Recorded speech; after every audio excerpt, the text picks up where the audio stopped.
guys, today's video will be on materials I use to shade pastries that are made from polymer clay. I will be showing you the techniques that work for me and the ones that do not.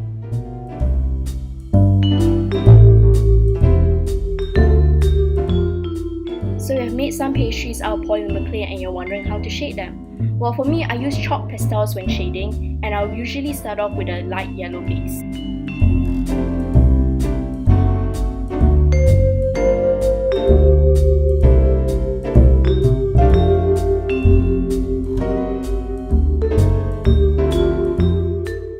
Personally, I feel it's very important to have a reference photo when shading, as this will lead to a more accurate final result.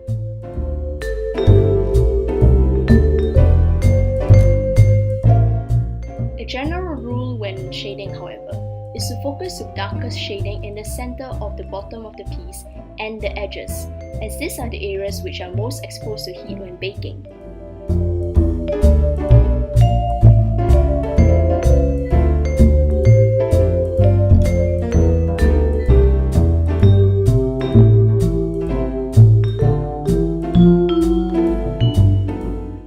Once again, the brown you are using for the next layer will depend on the pastry you are making. For this one, I'm using more of a muted brown, and I'm repeating the step that I did previously, which is around the edges and the center of the bottom.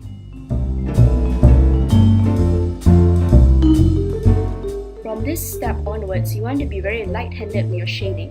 You don't want to go very heavy-handed and be covering the layers underneath, because this way you're not blending in gently, you're more of covering each layers that are underneath it.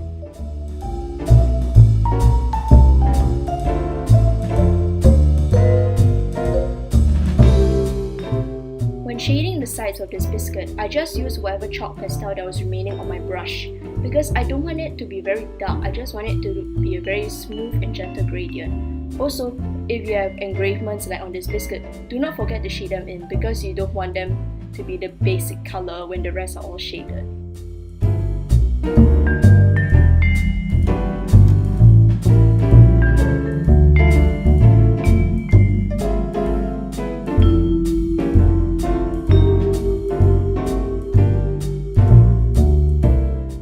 Now this is a technique which did not work very well for me, which is using acrylic paint for all the layers. Usually I'll use acrylic paint for the last layer to put in the darker shading. However, for this, for some reason, I decided to do it right from the base.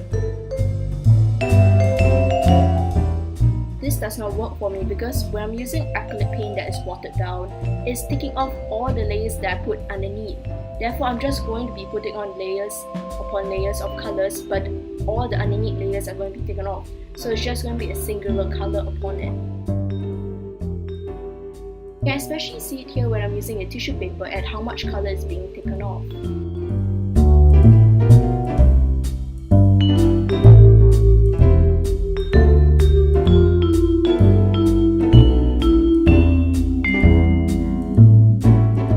The final piece using acrylic paint looked like, and while it did not look that bad, it was not the effect I wanted to get.